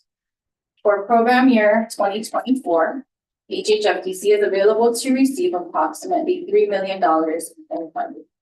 Home funds are rotated annually among the neighbor island counties. And for program year 2024, the County of Hawaii is scheduled to receive, the County of Hawaii plans to utilize home funds for the development of affordable rental units and increasing home ownership.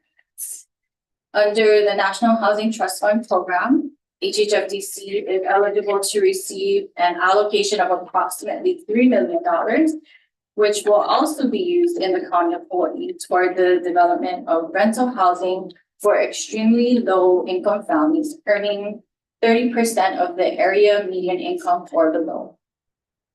Prior to program year 2020, the HTF allocation was split between a neighbor island county and the city and county of Honolulu. Due to challenges with administering program, HHFDC elected not to award the city HTF funds since and approached them in 2022 about receiving an allocation in 2024. HHFDC did not receive a response. As previously mentioned, the Homeless Program Office of the state's Department of Human Services administers the HOPWA program and is eligible to receive an allocation of approximately $300,000, which will be used to provide financial assistance and services to individuals with HIV or AIDS who are homeless and at risk of homelessness. The Maui AIDS Foundation will serve as the centralized administrative agency to provide HOPWA-related activities in the counties of Hawaii, and Maui. The draft program year 2024 action plan is available for viewing on the HHFDC website, and final, which is due to HUD on May 15th, will be presented to the HHFDC Board of Directors for approval at its next regular meeting. That concludes this for information. I don't have for questions. Directors, questions? Carrie? Anything else? The amount available from HUD is stayed pretty flat for quite a while. And the cost of, housing has gone up pretty fast. And I know that rental projects are now running, from 50 million on up. We anticipate that County of Hawaii, with its $6 million allocation from the two different funds, will need to come back to the agency for additional finance for their projects. Yes. Yeah. Absolutely. Along those lines, right. From the inception of this program, the state has received the statutory minimum. Yes. That may be because city and county gets its own separate allocation annually. But do you ever plan to increase the statutory minimum allocations? What I can tell you is that for home, it's based on population size. It's a formula allocation. So it is based on population size.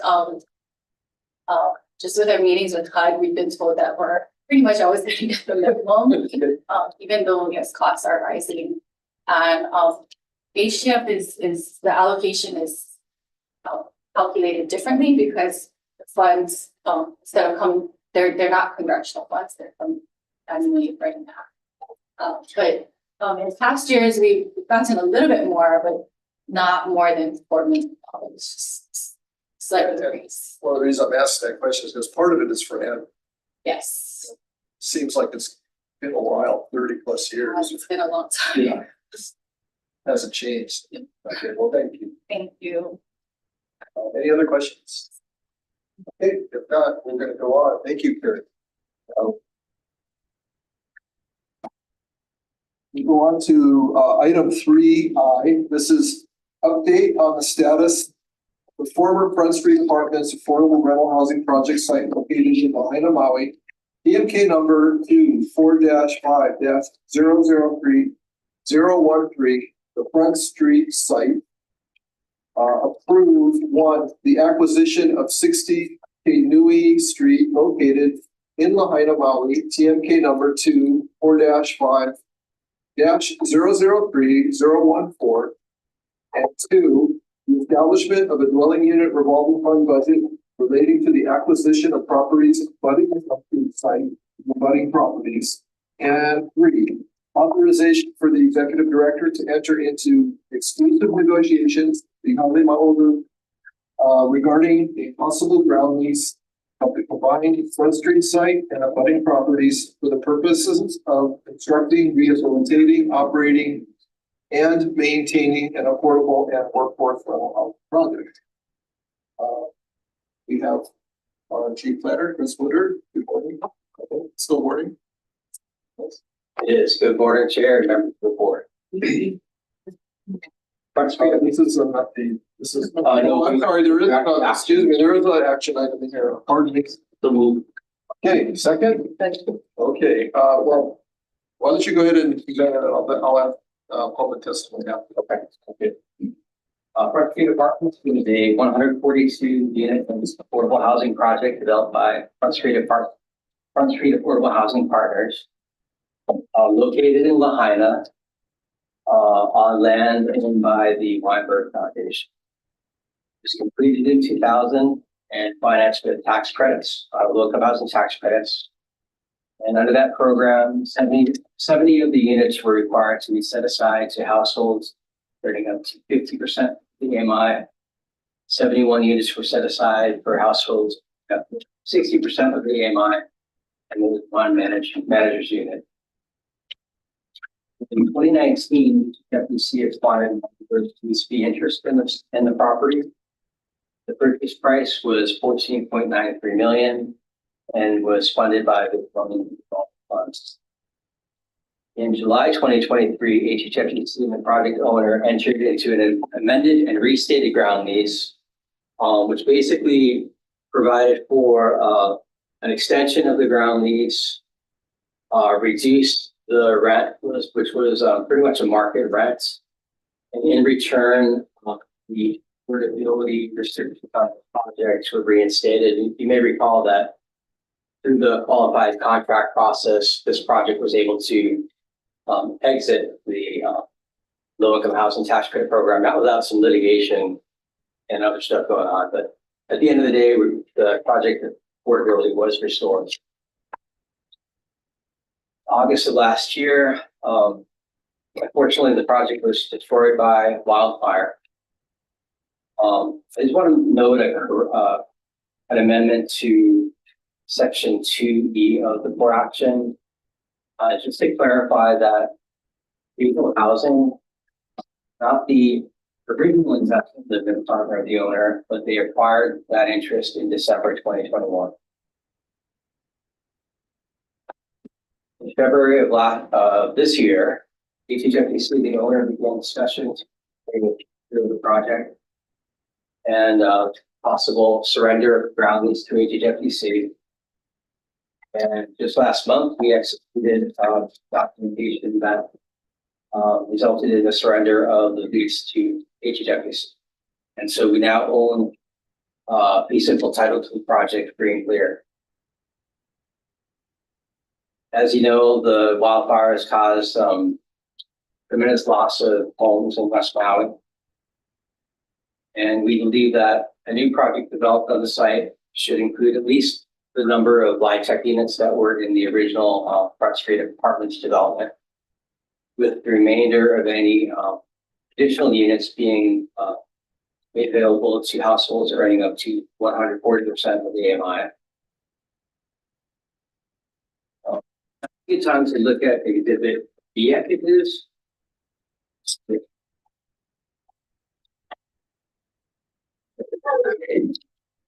So that gives you basically a plat map showing the Front Street Apartments parcel in the middle. Excuse me. And you will notice 3 parcels on its periphery. The Kanui Street parcel is the one that we're seeking approval today to acquire, funding to acquire. 1050 Front Street, so down at the lower left-hand side, that's on the high side of the property. That's owned by Weinberg and was available for purchase. And then, although it's not indicated here, look on the Malka side of the property, there's a parcel that cuts in on the corner. It's owned by a family.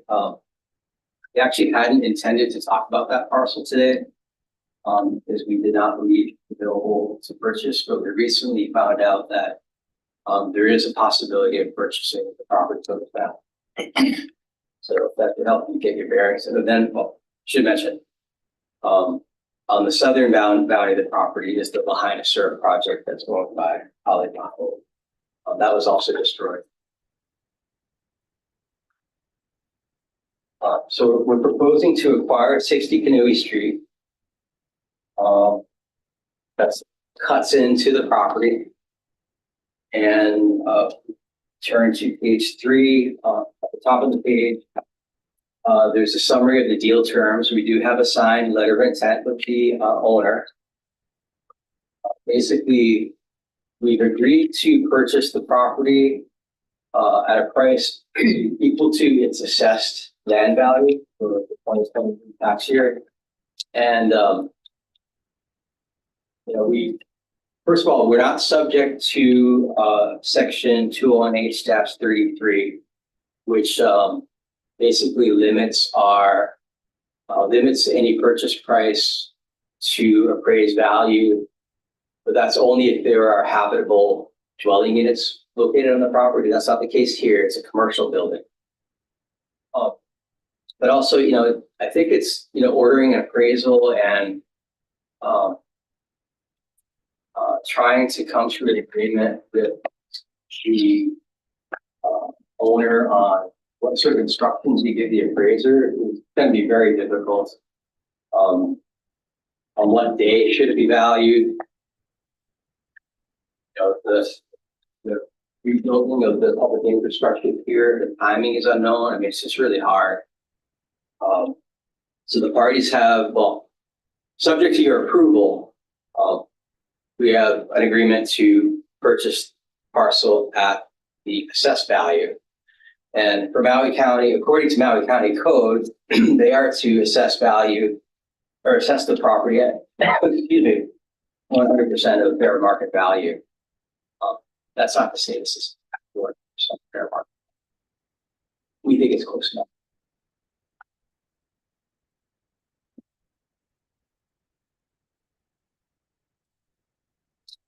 So that's the 60 Kanui parcel. We have been working on a purchase and sale agreement. And we are in the process of engaging through Sandy's office, Special Deputy Attorney General, to help us. I mentioned the Weinberg parcel. That's available for purchase. It's actually on the market at the time of the fire, and it's unimproved. We did speak with Weinberg's local representative. the guy who runs the top there. The assessed value of the land is about $856,000. But we were told that they have an appraisal report that supports a higher value.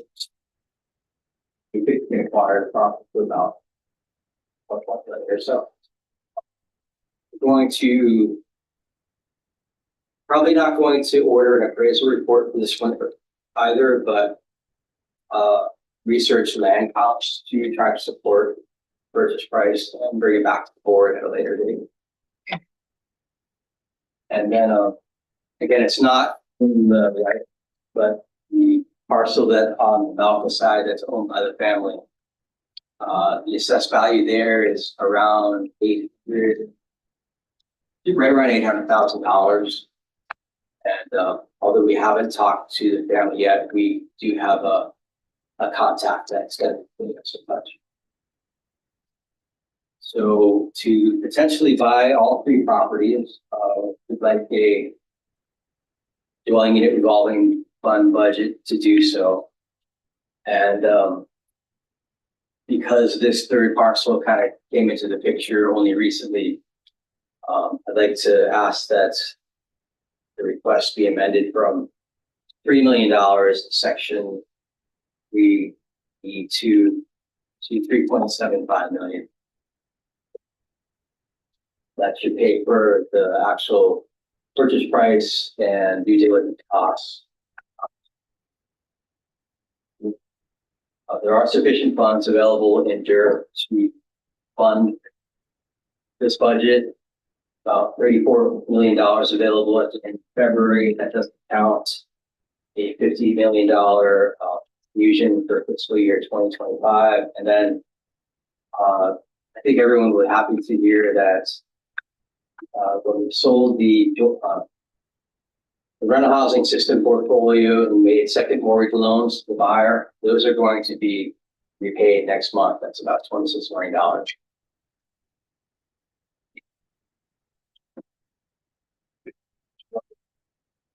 No question now. Well, just I guess a point of order. Yes. Was there just a request to amend? What was? Not to amend the motion, but to amend the ask for the DERF budget to increase it by $750,000. No, because the motion is as the title is stated, so it's just an internal note that we'll make as part of the discussion. I mentioned Halimaha'olu and that they own the neighboring properties. Halimaha'olu was founded in 1967. They're a nonprofit that serves low income, middle income, and elderly families on Maui. They've been involved with over 17 properties and 1,300 units exclusively on Maui as far as development, ownership, and management goes. The Lahaina Sur property next door had 112 units. Again, it was destroyed. And staff has held informal discussions with Halimaha'olu regarding possible long-term lease to them so that they would develop the Front Street Apartments site plus any adjacent parcels that we may acquire and roll into that site.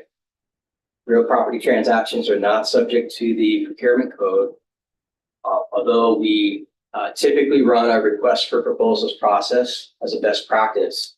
That process could be a 9-12-month process, and the housing situation in West Maui really requires immediate action. Halimaha'olu is an experienced nonprofit developer in Maui. They have the capacity to undertake the Front Street development. They own the adjacent property, and staff recommends that the executive director be authorized to conduct negotiations with Halimaha'olu regarding Front Street site. Should the parties agree on key terms, approvals will be sought from the board to enter into a ground lease to take other steps. So staff's recommendations at the bottom of page 5 is to approve the acquisition of 60 Canoe Street, establish a dwelling and revolving fund with the amount of budget in the amount of $3.75 million to acquire up to 3 adjacent properties and to authorize the executive director to enter into exclusive negotiations with Halemahololu regarding a possible ground lease of the Front Street apartment site. With that, I'd like to introduce Grant Chun from Halemahololu. He's their executive director. He'd like to just say a few words. Morning, Grant. Hi everyone. Good morning. Can you hear me? Yes. Yeah, thanks, Chris, for that presentation. As he mentioned, we are a Maui nonprofit that has been around for over 50 years now. We manage, own, and develop properties throughout the island. And as Chris mentioned, Dean and his team approached us about this potential synergy that could be arrived at, being that we similarly suffered the loss of our property, Lahaina Surf, which is just adjacent to the Front Street Apartments. We've already embarked on our preliminary planning for the redevelopment of our project. And interestingly enough, our design architect actually was the same firm that did Front Street Apartments. So they were kind of enthused about the potential to do something really unique and special for the town, with the 2 properties being in such close proximity, and the potential for doing a very complementary and new addition to the neighborhood that has been destroyed. So we'd love the opportunity to talk further with Dean about this potential, and thank you all for your service. Directors, do you have any questions? I have a question, Grant. Your project, adjacent project, was that project serving seniors, only seniors, or was it family as well? Family housing. Families, okay. Well, I guess there's no questions to ask you at this time. I'm going to call for the motion. All those in favor, please signify by saying aye. Aye. Aye. Are there any opposed? None. The motion carries. Thanks, Chris, and look forward, Grant, working with our staff to move forward a great project out there. Thank you very much.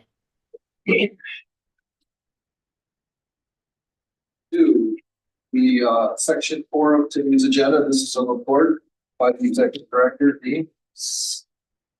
For I'll let Cynthia to debate on legislative meetings. Okay. Follow my report. Hi, everybody. He and I are on the lunch board for HHFDC. Conference committee hearings will begin next Monday for the next 2 weeks. So I just wanted to highlight a few bills that are Senate Bill 2948 and House Bill 2090 allow residential uses in certain areas for commercial use under certain circumstances. So basically, it repurposes underutilized commercial buildings for residential housing. Speaking of which, the latest version of House Bill 2328 appropriates an unspecified amount of general funds to HHFDC to acquire and renovate parcels and buildings that Bethel City block. This is for affordable. Then Senate Bill 2133 authorizes HHFDC to issue bond for housing project infrastructure and to finance the development of regional and state infrastructure projects. Bills deal with Maui. Aside from the direct appropriation measures, there is Senate Bill 2836. This establishes the interagency council for Maui housing and recovery, and Senate Bill 1099, which clarifies that the county surcharge on state tax revenue for county supported housing projects. In the governor's package, we have a set of resolutions that are still alive. HCR 8 and SCR 6 seek the legislature's prior approval for the dedication of Kukuia Street roadway to the county of Maui. So SCR 6 was heard just this morning in the House Water and Land Committee, and they passed it out. That's it. Speaking of resolutions, there are a couple that require us to develop 10-year plans, either to satisfy Hawaii's housing demands, which is HCR 131, or to build 100,000 homes, which is SCR 60. And then lastly, in the budget, House Bill 1800, there's two different versions. One version contains our budgetary needs for staffing, a ceiling increase, and others. So we hope that the version that passes contains what we're needing. And then finally, this afternoon, we have a Senate confirmation hearing, GM 700 and GM 701, which is for Carol Ryman and Sean Sasaki. We want to wish you the best of luck this afternoon, and I'll be monitoring that. Does anyone have any questions?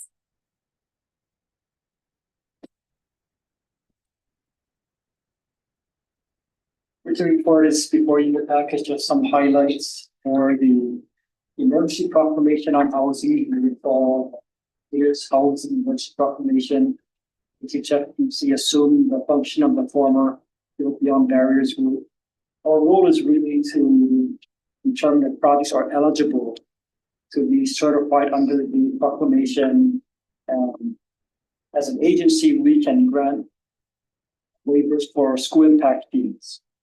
A project is seeking, say, zoning waivers, or there are limited zoning waivers that can be obtained also for infrastructure fee waivers. The county planning department has to approve that. So we have received 3 applications. We're in the process of being reviewed. All 3 projects are in a walk in the popular Institute, and that's something that PCB was working on. Waihole and Front Street, he's also working on the Hagai Institute, getting ready for that facility to house survivors. The property was acquired on April 28th.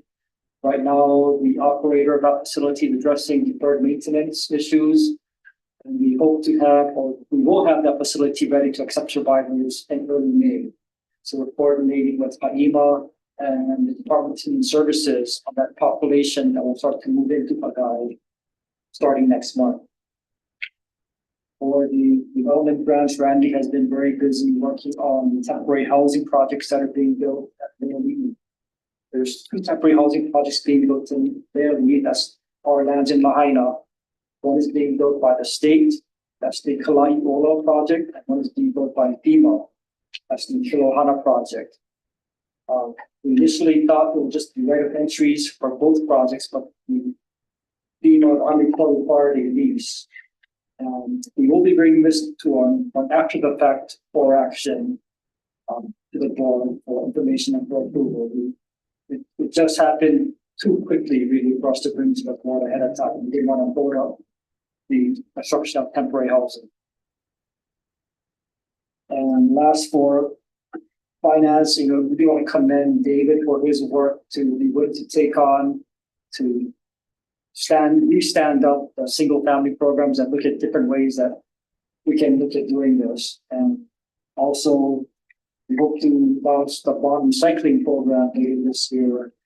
There's legislation that is its way to move, but seems like it will pass, which will allow us to stand up a bond recycling program. Thank you, Dean. Do we, directors, are there any questions for Dean? Yes. On 803 Waimanu, was noticing 64 of the units remain unsold, and has there been any uptake on the new program? These have been pushed. The developer at least has a sales program. For over a year, there was no sales program in its place.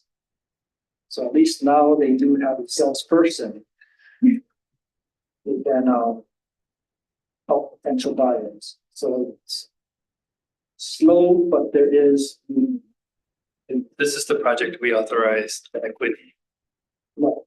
Okay, I'm sorry, I'm thinking of it different. They had a dirt loan. That's all.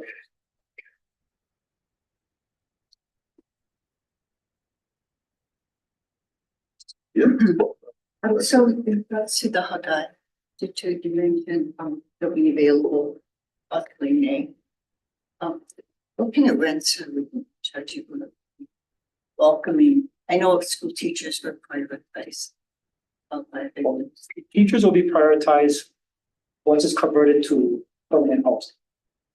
Right now, the property is being used to house survivors. So the funds are being paid for through the state's major disaster fund. We have funding from the major disaster fund, which is authorized by the governor to house survivors. So major disaster fund only covers survivor costs right now. The priority is to house survivors. If it turns out that the little excess space available after survivors, we can look at accommodating the cost. Maybe supplemental recovery or other priorities of the cost.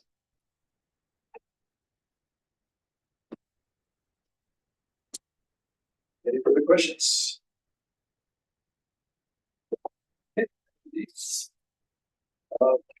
Okay, well, that really concludes our agenda today. So with that, I'd like to ask for a motion to adjourn. A motion, is there a second? Okay, double second. All those in favor say aye. Aye. Motion carries.